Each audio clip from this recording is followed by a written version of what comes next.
everybody, and welcome back to Junior Book Club. We are still reading Because of Winn-Dixie, and today we're going to read chapter 17 and 18. So, chapter 17. Well, Litmus came home from the war, said Miss Franny as she went on with her story, and found himself alone.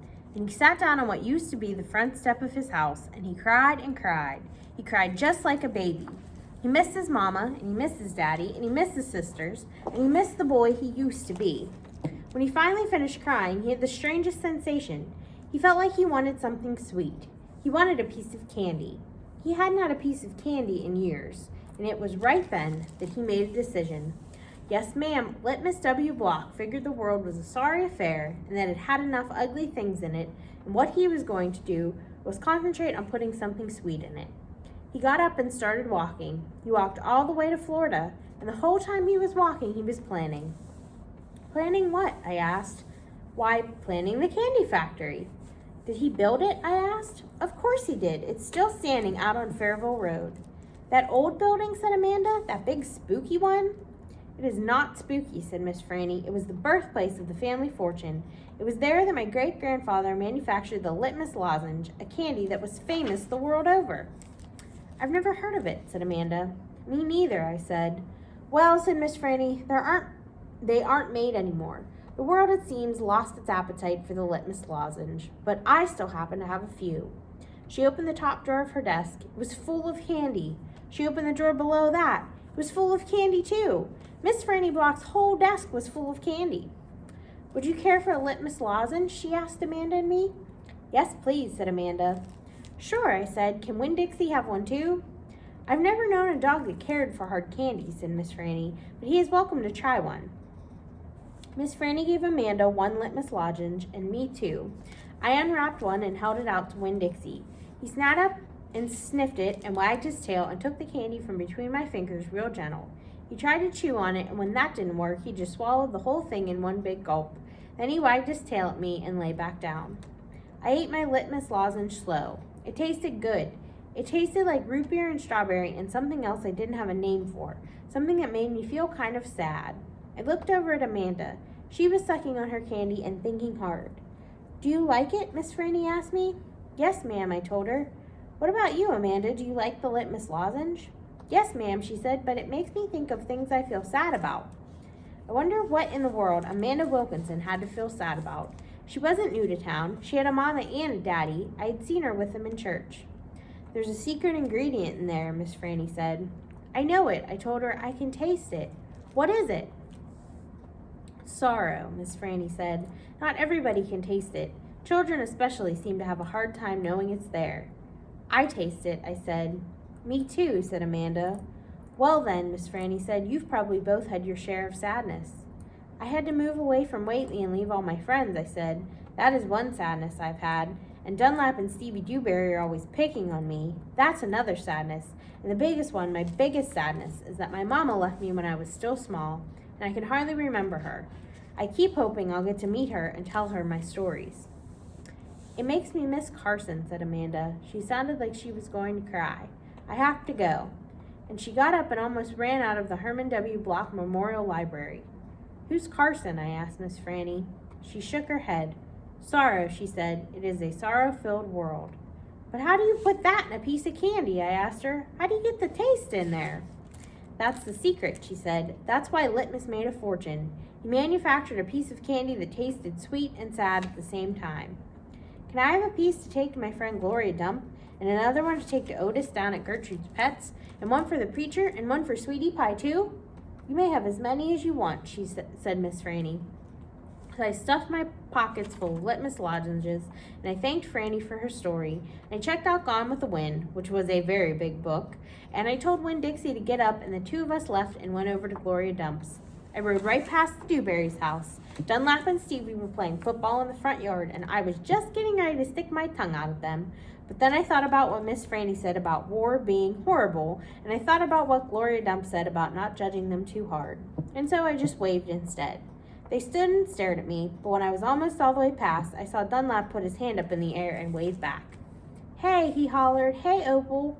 I waved harder, and I thought about Amanda Wilkinson, and how it was neat that she liked a good story the same as I did.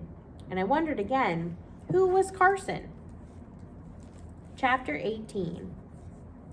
When we got to Gloria Dump's, I told her I had 2 surprises for her and asked which one did she want first, the small one or the big one. The small one, said Gloria. I handed her the litmus lozenge, and she moved it around in her hands, feeling it. Candy, she said. Yes, ma'am, I told her. It's called a litmus lozenge. Oh, Lord, yes, I remember these candies. My daddy used to eat them. She unwrapped the litmus lozenge and put it in her mouth and nodded her head. Do you like it? I asked her. Mm-hmm, she nodded her head slowly. It tastes sweet, but it also tastes like people leaving. You mean sad? I asked. Does it taste like sorrow to you? That's right, she said. It tastes sorrowful but sweet. Now, what's surprise number 2? A book, I said. A book? Uh-huh, I said. I'm going to read it out loud to you. It's called Gone with the Wind. Miss Franny says it's a great book. It's about the Civil War. Do you know all about the Civil War? I've heard it mentioned a time or two, said Gloria, nodding her head and sucking on the litmus lozenge. It's going to take us a long time to read this book, I told her. There are 1,037 pages. Woo-wee, said Gloria. She leaned back in her chair and crossed her hands on her stomach. We best get started then. And so I read the first chapter of Gone with the Wind out loud to Gloria Dump.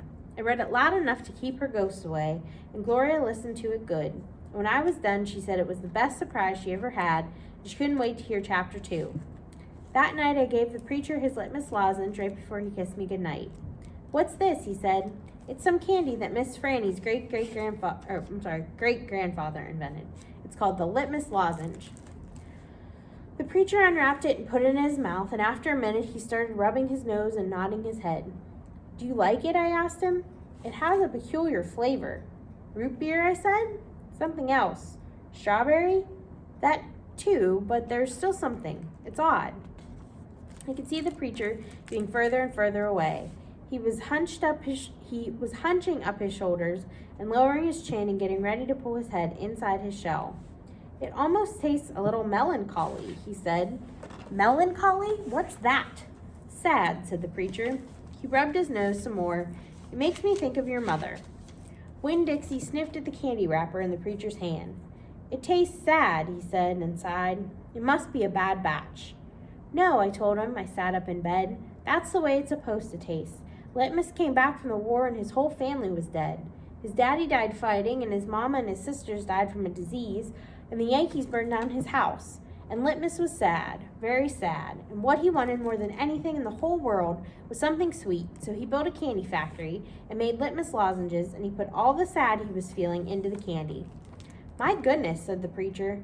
Winn-Dixie snuffed the candy wrapper out of the preacher's hand and started chewing on it. Give me that, I said to Winn-Dixie, but he wouldn't give it up.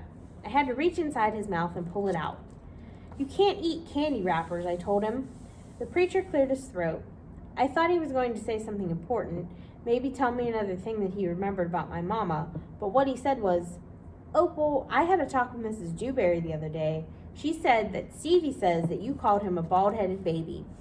It's true, I said, I did, but he calls Gloria Dump a witch all the time. He calls Otis a word that we don't say anymore. And once he even said that his mama said I shouldn't spend all my time with old ladies. That's what he said. I think you should apologize, said the preacher. Me? I said. Yes, he said. You. You tell Stevie you're sorry, and if you said anything that hurt his feelings, I'm sure he just wants to be your friend. I don't think so, I told him. I don't think he wants to be my friend.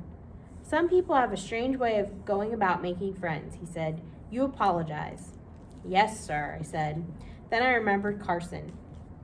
Daddy, I said, do you know anything about Amanda Wilkinson? What kind of thing? Do you know something about her and somebody named Carson? Carson was her brother. He drowned last year. He's dead? Yes, said the preacher. His family is still suffering a great deal. How old was he? 5, said the preacher. He was only 5 years old. Daddy, I said, how could you not tell me about something like that? Other people's tragedies should not be the subject of idle conversation. There was no reason for me to tell you.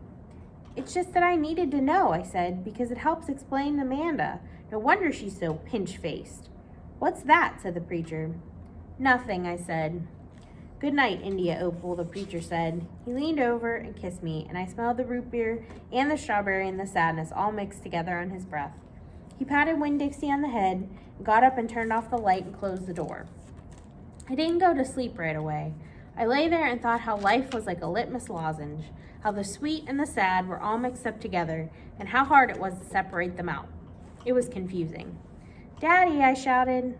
After a minute, he opened the door and raised his eyebrows at me. "What was that word you said, the word that meant sad?" "Melancholy," he said. "Melancholy," I repeated. I liked the way it sounded, like there was music hidden somewhere inside it. "Good night now," the preacher said. "Good night," I told him. I got up out of bed and unwrapped a litmus lozenge and sucked on it hard and thought about my mama leaving me. That was a melancholy feeling. And then I thought about Amanda and Carson, and that made me feel melancholy too. Poor Amanda and poor Carson. He was the same age as Sweetie Pie, but he would never get to have his 6th birthday party. And on that particularly sad note, that's where we're going to end for today. So, this is getting sad the longer we read it. It's been a while since I've read it, and I did not remember it being this sad. But hopefully, you will come back and join us next week, and maybe it will get a little happier. So we can't wait to see you back here soon, and have a great day.